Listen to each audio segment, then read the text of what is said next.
Welcome to Living Beyond the Invisible, the podcast that explores life with invisible disabilities. I'm your host, Heather, and today we are going to discuss the toll that living with an invisible disability, or really any disability, takes on your mental health.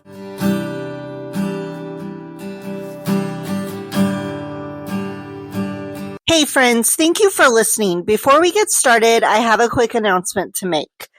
I have started a Patreon, and I will link that in the show notes. I know you're probably wondering why I started a Patreon, especially since I said that I would likely not monetize this podcast, but let me explain. While I have been on TikTok making videos about invisible disabilities, I have noticed that there is a need for a sense of community. And well, I have big goals for this podcast. Right now, it may be very small with not many listeners, but I am truly praying that it won't stay that way for very long. I would like to grow this podcast. That way I can build that community and help as many people with invisible disabilities as I can, as well as spread as much awareness as I can. One of my goals is I would love to build a website where I can share resources for invisible disabilities. I would also like to have a community base through that website where you can find all of my social media accounts, the podcast, and all of the ways that I am personally trying to help those with invisible disabilities. Now, in order to do that, I'm going to have to market myself, the podcast, my TikTok, my Facebook, Instagram, all of that. And of course, that costs money. Those are not things that, I can easily do for free, especially web hosting. So every little bit does help. And every single donation, no matter how small or large, will definitely be appreciated. Through the Patreon, I will have some behind the scenes things and special content for you guys. You can also receive exclusive merchandise for joining the Patreon and signing up for a monthly donation. So if you feel the need to help us out, that will be greatly appreciated. Now, with that out of the way, I did want to issue a trigger warning for this episode. I will be discussing some dark topics such as suicide, depression, and anxiety. If these things trigger you, you may want to skip this episode. I don't want anyone being triggered from what I have to say. Also, when we are discussing mental health during this episode, I am referring to the effects that having a disability has on your mental health. We aren't discussing mental health as a disability in this episode. So just be aware of that. We will discuss that at a different time, but right now we are just talking about the toll that disabilities have on your mental health. I also want to state that the content of this episode is my experience with my mental health issues while living with an invisible disability or three, whatever. I fully realize that not everyone who has been diagnosed with an invisible or visible disability will struggle with their mental health. According to the CDC, many adults with disabilities of all kinds experience more mental distress than those without disabilities. In 2018, a CDC study found that 32.9% of adults with disabilities experienced frequent mental distress, which is generally defined as 14 or more days in the past 30 days where they reported being mentally unhealthy. People with invisible disabilities or any disability may experience mental health issues due to several factors, including, but not limited to, isolation, and that can cause depression and anxiety due to the feeling like you are always alone and having nobody to turn to. PTSD can also be an issue due to the trauma from painful treatments and procedures. And also the misconceptions about our invisible disabilities, that can leave you feeling judged and feeling like nobody believes you or understand what you are going through. So like I said, these are a few of the challenges that those of us living with invisible disabilities face. This list can be fairly long, so I'm not going to go into them all. To start off, I want to make it known that I have dealt with some type of depression since the age of 14. Most of my early depression was from things that were going on in my life at the time and not necessarily medical related, though my CHD sure didn't make it any easier. I did have thoughts of suicide at the age of 15, to the point where I actually thought it out and almost went through with it. And all of that was due to my severe depression. There's definitely more to that story, but it is kind of personal and I'm not ready to talk about it publicly. Thankfully, I didn't go through with it, so I'm here today to talk about this. In my mid-20s, right around the time I met my husband, I was able to work through my depression, and I was okay, of course, until I started having symptoms of fibromyalgia. At first, I was okay. I was handling, my symptoms. They weren't horrible. They were just kind of there. But as the pain and fatigue got worse, so did my mental health. But again, I was able to hold on for a while longer and push through. Keeping myself and my mind busy definitely helped my depression and my anxiety while dealing with all of the symptoms I had. But as with anything, as time went on, things continued to change. The fatigue, the unpredictable flare-ups, the constant pain, all of it was truly overwhelming, especially after they really started picking up. However, what I wasn't prepared for was the isolation that comes with invisible disability. And while my family and friends all tried to be understanding and supportive, they couldn't really understand what I was going through because from the outside, I looked just fine. But what they didn't see was how I was truly falling apart on the inside. Anxiety crept in, followed by severe depression. I began to question everything about myself. I questioned my worth, I questioned my purpose, and even at times I questioned my sanity. I felt like a burden more often than not, like my health was something that I had to apologize for.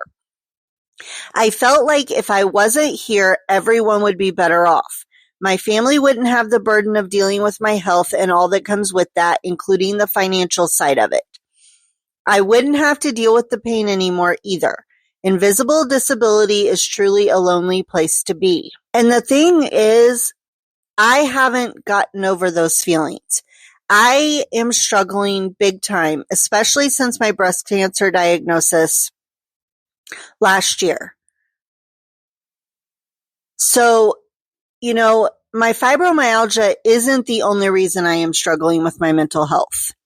With my CHD, I do suffer from PTSD due to trauma of a lifelong illness that had me hospitalized a lot as a child. Then on top of that, I have my breast cancer diagnosis that I'm still trying to work through and that added a ton of new health issues, which included me having to stop working while I was going through treatments. You see, the plan before my cancer diagnosis was to finish out the current school year as a substitute teacher and then return to real estate because I am a licensed realtor. Right now, my license is in referral status, but at the time I was completely active in real estate. However, once I was diagnosed with cancer, that plan of course changed because I had to quit subbing due to my immune system. And going back to real estate during that time also wasn't safe for basically the same reasons of my immune system being low as it was. Adding chemo onto that, it was even lower. But my unemployment was only supposed to be temporary. Once I was finished with chemo and radiation and recovered enough, the plan was for me to return to real estate full-time, just like I had planned to before I found out about my cancer diagnosis. Unfortunately for me and my family, my body has yet to return to my normal, and I have been unable to return to work of any kind. This has taken such a huge toll on not only my mental health, but our life in general. We are okay financially, But of course, with me not working, we struggle. And of course, the added cost of medical bills doesn't help either. So with all of that said, I'm sure you can see why I am truly struggling right now. I've got all of my health issues, our financial issues, and just the stress of being a mom and a wife. To be honest, my mental health is one of the biggest reasons I started this podcast. I'm hoping that maybe by encouraging others and potentially helping others, it will also help me in some ways as well. And I don't mean to sound selfish or anything, but I'm just being truthful with you. I'm hoping this podcast can help a wide array of people, including myself. Now, as I mentioned earlier, isolation is a big, big factor with anyone who has invisible disabilities. For me, it is probably the biggest reason my mental health is declining, aside from the pain and the fatigue. At this point, my oldest daughter is away at college. She's about an hour and a half away, so I don't see her very often. And then my other two are in school all day, and they have lives outside of school and outside of me. And my husband works, which means during the week, I am alone from about 7:30 in the morning until about 3 or 3:30 in the afternoon, which for most people would be fine. They could run errands, they could get things done that they needed to do. But for me, I can't do that because right now, with all of my current health issues and everything I have going on, driving myself anywhere is truthfully unsafe. So I'm pretty much stuck at home through the week. And I can't get up and do a whole lot currently because of my falling issues and the fact that my right leg will just go numb and go out from under me. So I'm stuck sitting a lot. And you can only watch so much TV. You can only read so much. Honestly, it does get boring. And it's driving me crazy and it's making me lose my mind. Then on the weekends, because we are having some financial issues, we don't really go and do much. We do things around the house together as a family, of course, but not leaving this house except to go to the doctor or to church or our church discipleship group on Wednesday evenings. It's hard. I do make plans with friends sometimes, but 9 times out of 10, I have to end up canceling because when the day comes, my pain is so unbearable that I can't do anything, or I have no energy in order to do anything. So it's rough. On top of, being isolated because I'm home all week. I've already mentioned financially we're struggling because I'm no longer working. So of course I feel guilty. And the guilt plays right into the isolation. I feel guilty because we are struggling and I feel like it's my fault. If I could just suck it up and get a job, we'd be okay. But the truth is, I wouldn't be okay. We might be better financially, but I would literally be killing myself by doing so.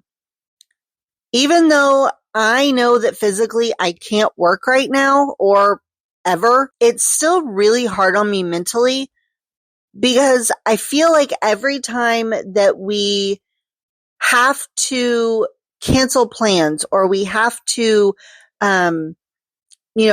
not do something because we can't afford it or because we need help or because I can't go because I'm feeling bad, it's my fault. And I do want to be clear here. I am the only one who blames me. My husband is so amazing and is constantly telling me that we'll be fine. And he supports me and he has my back. And he is just, have I mentioned he's amazing? Because he really is. Now, I have broken down so many times in tears and cried to him about everything. And he is so patient and reassuring. And he constantly tells me that applying for disability was the best choice for me with all of my health issues. and I am so blessed to have him in my life. Even with him reassuring me, with my mom reassuring me, with everyone that I know pretty much reassuring me that I'm doing the right thing by not working and by applying for disability, it's still really hard. I still blame myself because we can't do things we used to do. We can't just buy whatever we want without budgeting it in and rearranging things to make it work. We can't just pick up and go anywhere we want because we have to budget it in first. And honestly, all of this is taking a huge toll on my depression. Then you add in the constant fatigue and the constant pain that I deal with every single day. Those take a toll too. If you listen to my podcast on fibromyalgia, then you know that I deal with severe pain from the time I wake up until the time I go to bed, and even sometimes while I'm in bed. The pain causes me to have issues sleeping, which then makes my fatigue even worse. It's a never-ending circle that just keeps going round and round and round. I can't do even a quarter of what I used to do physically. I used to enjoy going for walks, hiking trails in the mountains, dancing, working, and so much more. But now I can't even do half of that. I used to craft and crochet all the time as hobbies. Now I can't really do much of those either because my hands tighten and cramp up after just a few minutes of doing just about anything. The only things I can really do anymore are read, listen to music, and watch TV. But honestly, I can't sit for a very long time either without getting stiff. So that makes those things difficult as well. So as you can see, having invisible disability is more than just plain pain and fatigue. It's mental as well. Most of us pretend we are okay and aren't struggling, but deep down, all we do is struggle, physically, mentally, and emotionally. But we try to fake it until we make it because otherwise, most people just think we're lying or exaggerating anyway. Honestly, the constant feelings of isolation, worthlessness, and depression are so hard.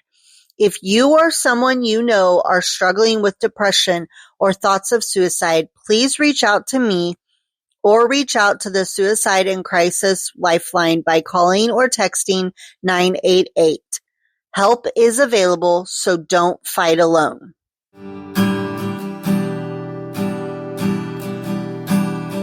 Thank you for joining me on this episode of Living Beyond the Invisible. I hope you found the insights and stories shared today helpful and inspiring. Remember, living with an invisible disability is a journey, and together we can navigate the challenges and celebrate the triumphs. If you enjoyed this episode, please subscribe, rate, and leave a review. Your support helps me reach more listeners and build a stronger community.